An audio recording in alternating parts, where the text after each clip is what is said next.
नमस्कार, स्वागत है आप सभी का मुद्दा आपका में। मैं हूं प्रीति सिंह। शिक्षा मंत्रालय ने भारत की स्कूली शिक्षा पर एकीकृत जिला शिक्षा सूचना प्रणाली प्लस यानी UDISE प्लस 2021-22 रिपोर्ट जारी की है।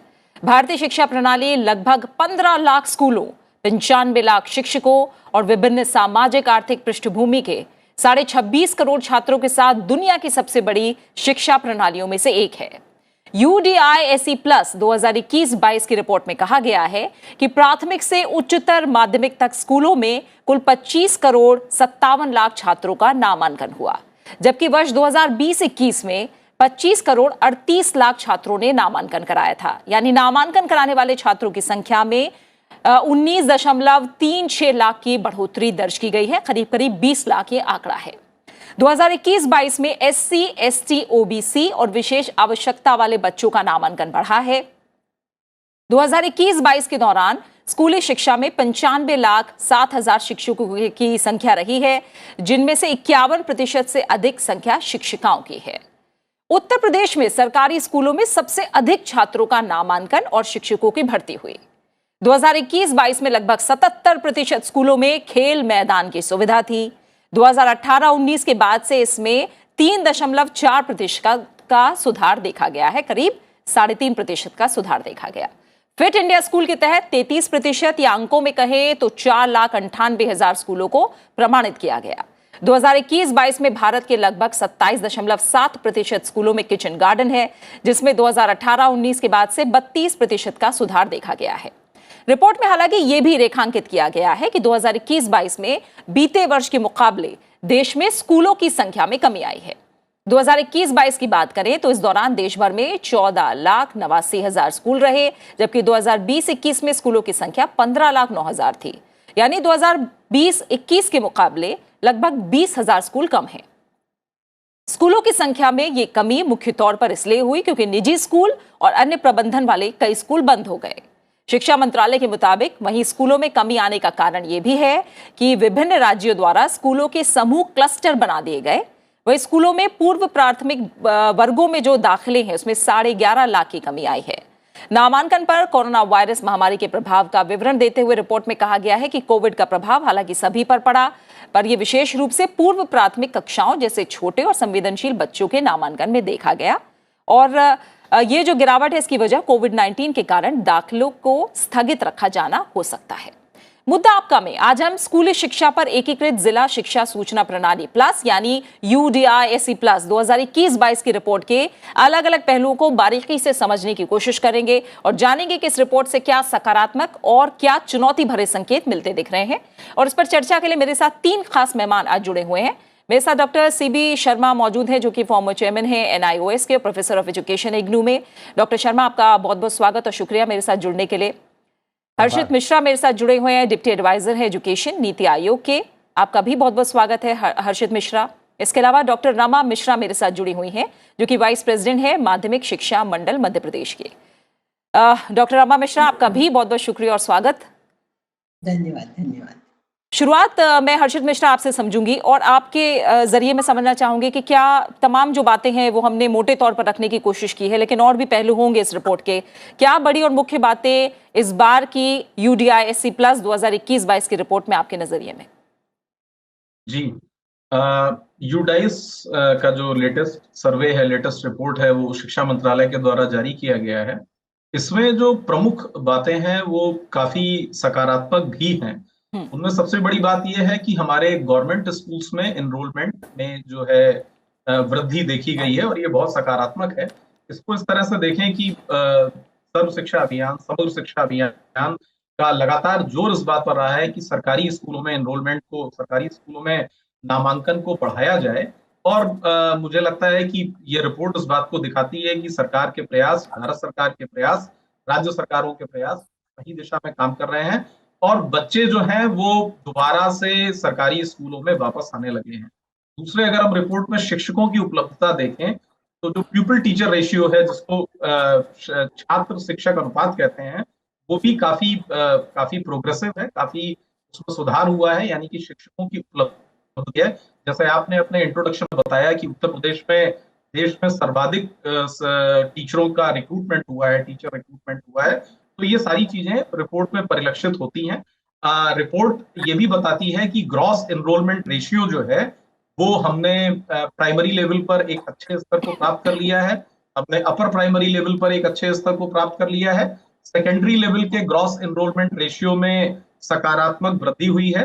हायर सेकेंडरी लेवल में रिपोर्ट ये दर्शाती है कि वहां पर थोड़ा हमें प्रयास करने की आवश्यकता है। भारत सरकार और राज्य सरकारें सीनियर सेकेंडरी या हायर सेकेंडरी लेवल पर प्रयास कर रही हैं। ऐसा मेरा मानना है कि आगामी रिपोर्ट में हमें सीनियर सेकेंडरी लेवल पर भी एक अच्छे ग्रॉस एनरोलमेंट रेशियो को की वहां पर उपलब्धता हमें प्राप्त होगी। जहां तक स्कूलों की संख्या घटने वाली बात है, तो उसमें नेशनल एजुकेशन पॉलिसी भी स्कूल क्लस्टर की बात करती है। काफी सारे राज्यों में नेशनल एजुकेशन पॉलिसी का भारत सरकार के कोऑर्डिनेशन से, भारत सरकार के सहयोग से उसका क्रियान्वयन प्रारंभ हो चुका है। तो स्कूल क्लस्टर बनाए जा रहे हैं। राजस्थान ने, हरियाणा ने और भी 2-3 राज्य हैं, उन्होंने स्कूल ऑप्टिमाइजेशन, स्कूल कंसोलिडेशन के कुछ काम किए हैं। जैसा कि फैक्ट है, जैसा कि विदित है कि भारत के जो कुल सरकारी स्कूल हैं उनमें से 50% सरकारी स्कूलों में जो इनरोलमेंट है वो 100 से कम है, और हमारे करीब 30% सरकारी स्कूल ऐसे हैं जहां पर इनरोलमेंट 30-35 छात्रों से भी कम है। तो ऐसे स्कूलों को उनके पास के स्कूलों में या कैसे भी करके राज्य सरकारें अपनी अपनी योजना बना रही हैं। तो वहां पर जैसा आपने अपनी रिपोर्ट में बताया कि कुछ 18,000 के आसपास स्कूल, तो ये वो स्कूल हैं जो अनवायबल है। उसी ग्राम पंचायत में हमने प्रायः देखा है कि एक ही ग्राम पंचायत में, एक ही ग्राम सभा में 2-3 या 4 विद्यालय होते हैं। उन्हीं ग्राम सभाओं में यदि वहां की राज्य सरकारों ने कुछ ऐसे फैसले किए हैं कि हम 2 या 3 छोटे विद्यालयों को एक बड़े विद्यालय में मर्ज कर दें, तो वो स्कूल ऑप्टिमाइजेशन या स्कूल क्लस्टर का करके, तो वो ये कारण उसका हो सकता है। तो ये सारे कुछ रुझान हैं जो हमें मिल रहे हैं। मोटे तौर पर हम ये देखें तो ये रिपोर्ट इस बात को दर्शाती है कि देश जो है वो नेशनल एजुकेशन पॉलिसी के इम्प्लीमेंटेशन के लिए तैयार है, नंबर 1। नंबर 2, ये रिपोर्ट ये भी दिखाती है कि कोविड पैंडेमिक का शिक्षा पर प्रभाव पड़ा है, इसमें कोई सच्चाई नहीं है। लेकिन भारत सरकार के और राज्य सरकारों के प्रयासों से इस प्रभाव को, उसके असर को मिटिगेट करने का, उसको कम करने का सरकारों ने जो प्रयास किया है वो भी सराहनीय है। अगर सरकारों के प्रयास नहीं होते तो केवल प्राइवेट स्कूल्स में ही इनरोलमेंट कम नहीं होता, वो सरकारी स्कूल में भी कम होने की पूरी संभावना थी। तो मुझे लगता है कि प्राथमिक रूप से रिपोर्ट हमें कुछ सकारात्मक चीजें देती है, साथ ही साथ रिपोर्ट हमें कुछ ऐसे मुद्दे भी बताती है जिस पर आगे काम करने की आवश्यकता। बिल्कुल बिल्कुल। डॉक्टर सीबी शर्मा, अभी जैसे हर्षित मिश्रा ने हमें बताया कि जो स्कूल कम होने की और बंद होने की वजह है, जिसमें बताया गया कि निजी स्कूल और अन्य प्रबंधन वाले जो कई स्कूल थे वो बंद हुए, क्लस्टर बना देना एक बहुत बड़ी वजह रही है, जैसा अभी हर्षित ने भी जिक्र किया है। वहीं शिक्षकों की संख्या में कमी की तरफ जो इशारा किया गया है, उसके पीछे इसे आप कैसे देखते हैं, और आप क्या मानते हैं कि जो कोविड-19 के बाद उपजी परिस्थितियां हैं उसमें ओपन स्कूल के महत्व को आप किस तरह से देख रहे हैं? इस रिपोर्ट पर अपना नजरिया बताइए, और जो ओपन स्कूल को लेकर आज की जरूरतें हैं उसे आप कैसे बताएंगे? प्रीति जी, बहुत सही आपने प्रश्न उठाया है, और जैसा कि हर्षित जी ने भी कहा कि प्राइवेट स्कूल से पब्लिक स्कूल के तरफ बच्चों का रुझान बढ़ा है। 2 चीजें इसको देखना होगा कि लगातार पिछले 5-7 सालों से जो प्रयास हुआ था सरकारी विद्यालयों की स्थिति ठीक करने की, और उसी के अंत में पैंडेमिक आया, तो आप देखेंगे कि प्राइवेट स्कूल से पब्लिक स्कूल की तरफ गए। और ये बहुत ही इंपॉर्टेंट इंडिकेशन है कि पैंडेमिक में प्राइवेट स्कूल क्यों बंद हुए, वो देखने की जरूरत है। मैं यूडाइस के इस रिपोर्ट को अकेले में नहीं देखना चाहता हूं, इसको उन सभी निर्णयों के संदर्भ में देखना चाहता हूं जो मैं भागी रहा हूं, उन निर्णयों का जो पहले हम लोगों ने लिया था। जैसे एक बड़ा इंपॉर्टेंट डिसीजन था नो डिटेंशन को वापस करने का, 2015 में केब में ले जाकर के हम लोगों ने ये निर्णय लिया था। तो जाहिर था कि उससे एनरोलमेंट गिरेगा, क्योंकि बच्चे बिना किसी एग्जाम के, बिना किसी टेस्ट के प्रमोट किए जा रहे थे। तो नो डिटेंशन जो स्मृति ईरानी जी ने अपने केब के मीटिंग में इसको वापस लिया था, तो निश्चित था कि यह गिरेगा, लेकिन वो नहीं हुआ है। जो मैं दूसरी चीज देखता हूं, जो दूरस्थ शिक्षा या non formal education alternative schooling के संदर्भ में है, बहुत जोर दिया गया है लड़कियों की शिक्षा पर, दिव्यांगों की शिक्षा पर। पिछले 5-7 सालों में आप देखिए सरकार के निर्णय लगातार, और स्कूल्स में गर्ल्स के लिए टॉयलेट, स्पेशल नीड चिल्ड्रन के लिए टॉयलेट का बनना। आपको याद होगा 14-15 में यह निर्णय लिया गया था, बेटी बचाओ बेटी पढ़ाओ। 18-19 में आकर के 5% शिरकत लड़कियों की बढ़ी थी, और वही धीरे धीरे इंडिकेशन ये दिखा रहा है। देखिए, अगर आप देखेंगे कि किस नंबर्स के टर्म्स में, तो मार्जिनल इंक्रीज आपको हर जगह दिखेगा। जैसे कि आप चिल्ड्रन विद स्पेशल नीड में लगभग 90,000 बच्चों की संख्या बढ़ी है। भारत जैसे देश में ये बहुत बड़ी संख्या नहीं है, मैं मानता हूं, लेकिन पहले के वर्षों में काम नहीं हुआ। हमारे स्कूलों में रैंप नहीं था, बच्चे पहुंच नहीं पाते थे। देखिए, पिछले साल यूनेस्को अवार्ड मिला है भारत को फॉर साइन लैंग्वेज, सांकेतिक भाषा के लिए। ये बहुत बड़ा निर्णय था भारत का कि हम सांकेतिक भाषा में, साइन लैंग्वेज में अपने बच्चों को जो हियरिंग इंपेयर्ड हैं पढ़ाएंगे, जिसका प्रभाव आपको यूडाइस के रिपोर्ट में दिखता है। तो आपको कई ऐसे निर्णय लिए गए हैं, जैसे बेटी बचाओ बेटी पढ़ाओ, साइन लैंग्वेज में पढ़ाना। साइन लैंग्वेज को एक भाषा के तौर पर भारत दुनिया का पहला देश है जो भाषा के तौर पर विद्यार्थियों को पढ़ा रहा है सेकेंडरी एजुकेशन में। नो डिटेंशन को वापस करना, यह बहुत ही अनपॉपुलर पॉलिटिकल डिसीजन था, फिर भी सरकार ने लिया, जिसका प्रभाव यह है कि गिरना चाहिए था, लेकिन आप पाएंगे कि ये प्राइवेट से पब्लिक स्कूल की तरफ जाने का ट्रेंड इसमें बढ़ाया, और जो ड्रॉप आउट था वो कम हुआ है। नेशनल असेसमेंट सर्वे को मिला के देखिए इस रिपोर्ट के, केवल संख्या बढ़ना हमारे लिए कोई बहुत बड़ी बात नहीं होती है। आबादी बढ़ रही है तो संख्या भी बढ़ जाएगी, लेकिन नेशनल असेसमेंट सर्वे जो एनसीईआरटी ने किया है उसके रिपोर्ट को देखिए तो लर्निंग बढ़ा है।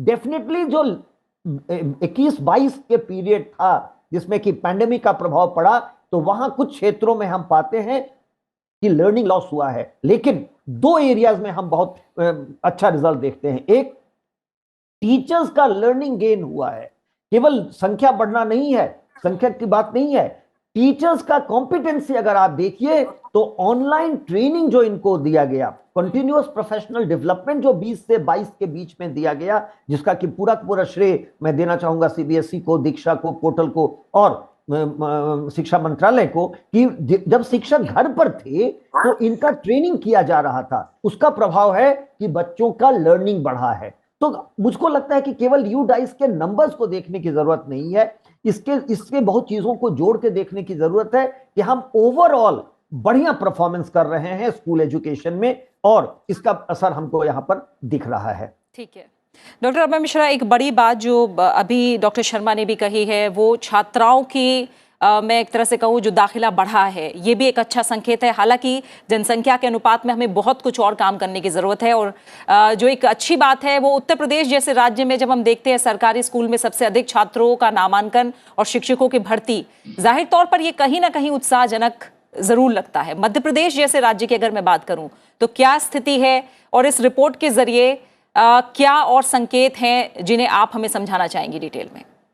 जी, अभी जैसे मेरे साथी मित्रों ने बात की, कुछ बिंदुओं पे मैं उस बात को दोहराना चाहूंगी, और विशेष तौर पे आप इस रिपोर्ट में, मुझे इस रिपोर्ट में सकारात्मक चीजें ज्यादा दिखाई दे रही हैं। सुनिश्चित है कि कुछ चुनौतियां भी है। तो आप देखिए कि भारत जैसे देश में रिपोर्ट ये कह रही है कि बालिकाओं का नामांकन बढ़ा है और शिक्षिकाएं अधिक नियुक्त की गई हैं। तो वैसे भी हमारे देश में, ये हमारी पॉलिसी में हमेशा से रहा है कि अगर महिला शिक्षिकाएं होती है तो शिक्षा का स्तर सुधरने की संभावना है, विशेष तौर पे दिव्यांगजनों के लिए। और राष्ट्रीय शिक्षा नीति के संदर्भ में आप देखें तो हमें ये रिपोर्ट इसलिए भी अधिक सकारात्मक दिखती है कि ये जो पिछले 2 वर्ष थे यही अपने आप में बहुत चुनौतीपूर्ण थे। आपने मुझसे विशेष तौर पे मध्य प्रदेश के संदर्भ में पूछा है, ये सभी फैक्टर्स यहाँ पे अप्लाई होते हैं। माननीय मुख्यमंत्री जो मध्य प्रदेश के हैं, सारा देश ही जानता है कि बालिकाओं के प्रति उनका बहुत ही विशेष स्नेह है। तो आप ये देखेंगे हमारे यहाँ लाडली लक्ष्मी योजना और कई प्रकार की योजनाएं बालिकाओं की शिक्षा के लिए, अभी उन्होंने उच्च शिक्षा में भी खास करके आईआईटी और आईआईएम में भी बालिकाओं की फीस सरकार भरेगी, ऐसा किया है। तो बड़े इंसेंटिव है बालिकाओं की शिक्षा के लिए।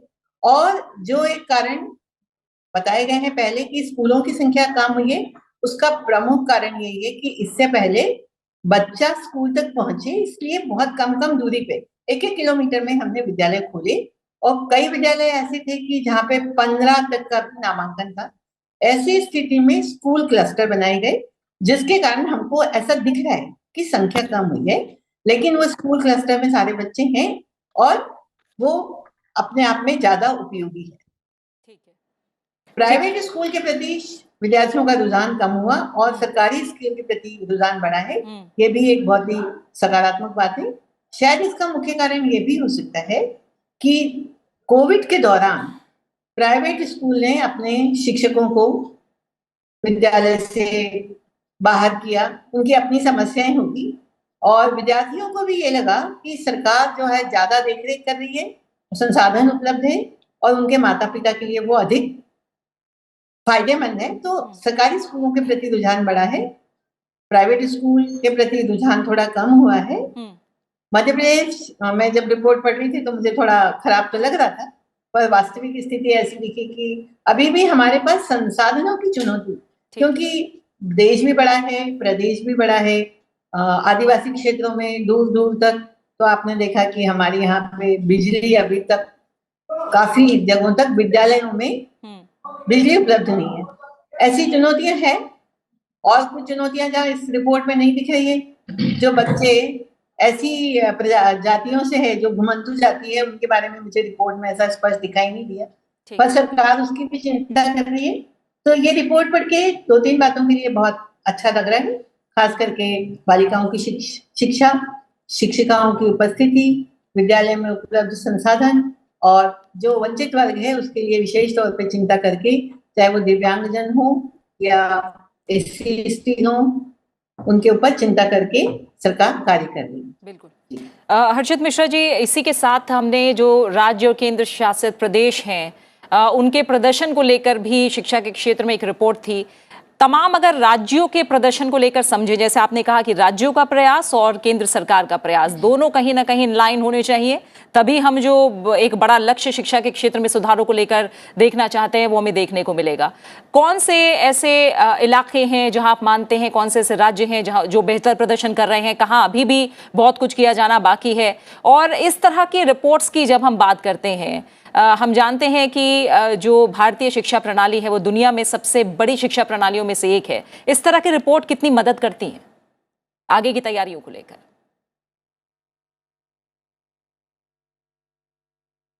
ये प्रश्न किससे है आपका? जी हर्षित जी, आपसे। अच्छा, हाँ, तो बिल्कुल, जब हम शिक्षा की बात करते हैं प्रीति जी, तो education is in the concurrent list, ठीक है? तो वो समवर्ती सूची का विषय है। बगैर राज्यों के सहायता के, बगैर राज्यों के कोऑर्डिनेशन कोलैबोरेशन से शिक्षा में हम ज्यादा काम नहीं कर सकते। और ये बहुत प्रसन्नता का विषय है कि भारत सरकार के साथ सारी राज्य सरकारें शिक्षा को लेकर के बहुत ही जागरूक हैं और बहुत ही अच्छे तरीके से अभी जो हमारा एक बड़ा प्रोग्राम है, इस रिपोर्ट को, जैसा कि शर्मा साहब ने कहा, हमें इस रिपोर्ट को स्टैंड अलोन बेसिस पे नहीं देखना है, हमें इस रिपोर्ट को देखना है नेशनल एजुकेशन पॉलिसी के एक ब्रॉडर स्पेक्ट्रम में, जो अगले 20-30 साल में पूरे देश के शिक्षा का भविष्य निर्धारित करेगी। हमें इस रिपोर्ट को देखना है नेशनल अचीवमेंट सर्वे, जो हमारा 21 में जैसा कि शर्मा साहब ने कहा, उसमें जो हमारे बच्चों ने कोविड पेंडेमिक के बाद across the state, across the UT जो लर्निंग आउटकम प्राप्त किए हैं, अचीव किए हैं, इस रिपोर्ट को उन सब आयामों में देखना है। मैं आपके ये जो आपका राज्यों का जो प्रश्न है उसमें बिल्कुल हमारे कई सारे राज्य हैं जो बहुत अच्छा परफॉर्म कर रहे हैं।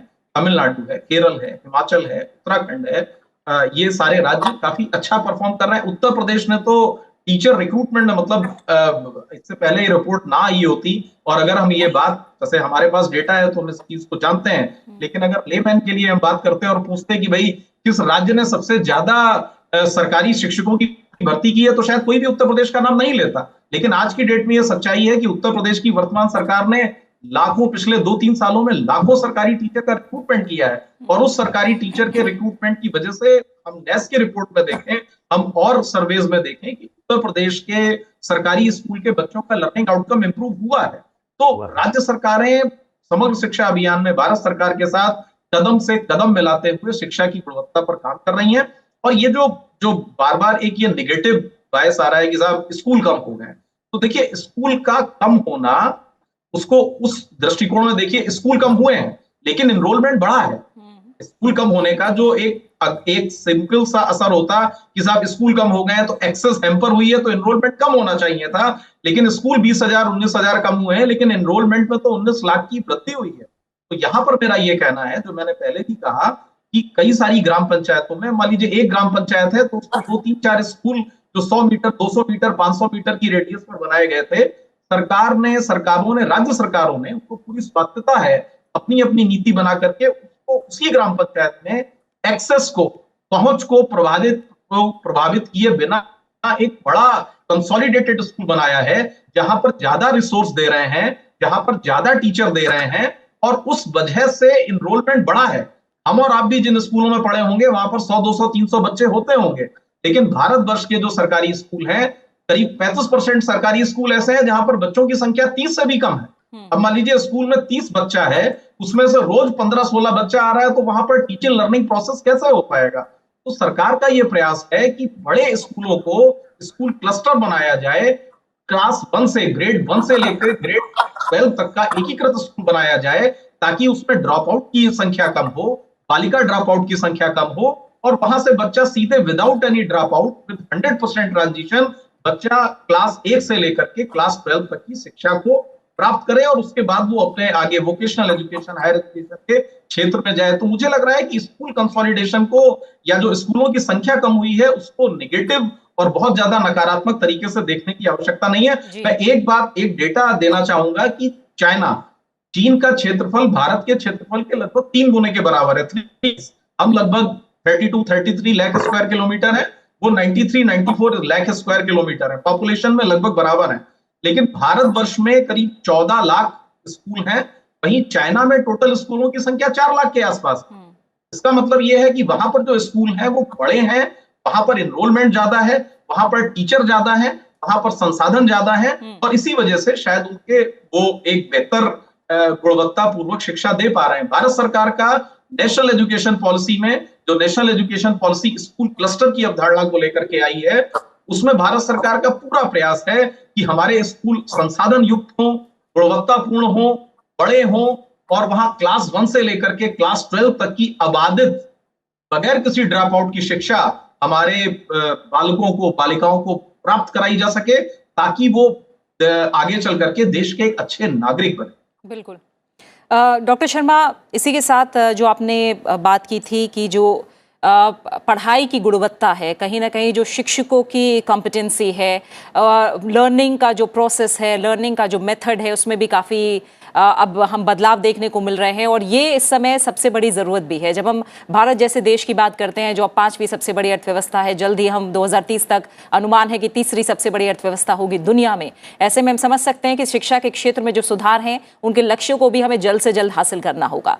इंफ्रास्ट्रक्चर को लेकर जो आंकड़े सामने आए हैं, उनमें इलेक्ट्रिसिटी कनेक्शन को लेकर करीब करीब ये 90% स्कूलों तक है। पीने के पानी को हम करीब 98% से ज़्यादा सुविधा स्कूलों में है। गर्ल्स टॉयलेट करीब 98% हैं। जो विशेष आवश्यकता वाले बच्चे हैं, उन छात्रों के लिए जो टॉयलेट है वो 27% हैं। हैंड वॉश फैसिलिटी की बात करें वो 94% हैं। कंप्यूटर की सुविधा 44.85% विद्यालयों में है, जबकि 34% में इंटरनेट कनेक्शन है। तो आंकड़ा कहीं ऊपर है, कहीं नीचे है, कहीं हमारा प्रदर्शन अच्छा है और कहीं राह लंबी है। तो इसे लेकर आप क्या मानते हैं, क्या उम्मीद के मुताबिक गति से हम आगे बढ़ रहे हैं?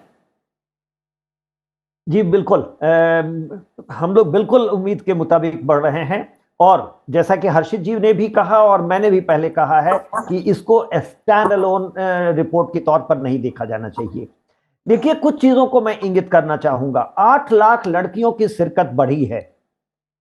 मैं एक निर्णय आपसे साझा करना चाहूंगा। हमारे यहाँ 33 सैनिक विद्यालय हैं। 1960 के करीब करीब इनका स्थापना हुई थी, और आज तक लड़कियों को इसमें पढ़ने की सुविधा नहीं थी। ये 2 साल पहले प्रधानमंत्री जी ने स्वयं ये निर्णय लिया था कि सैनिक स्कूल में लड़कियां भी पढ़ेंगी, और सैनिक स्कूलों की संख्या 100 तक करिए। लड़कियों की संख्या वहां बढ़ी है। ये छोटे निर्णय हैं जिसको कि शायद हम रिपोर्ट्स में नहीं देख पाते हैं, नहीं आता है, लेकिन ये प्रभावित करते हैं। ये केवल कुछ लड़कियों को दाखिला मिला वो बहुत बड़ी बात नहीं है, ये एक इकोसिस्टम को डेवलप करता है, चेंज करता है, इसलिए ये इंपॉर्टेंट है। स्पोर्ट्स के मामले में देखिए, आप कह रहे हैं 77% स्कूलों में अब स्पोर्ट्स की सुविधा है। जिस तरह से पहले सीबीएसई ने स्कूल्स को परमिशन दिया कि उनके पास स्पोर्ट्स फैसिलिटी नहीं थी, ये बहुत मुश्किल का काम था कि इनको स्पोर्ट्स फैसिलिटी उपलब्ध कराया जाए। नजर कहां है कि हम 2040 तक स्कूल से जो बच्चे निकलेंगे वो हमारे ओलंपिक्स में मेडल लेके आएंगे।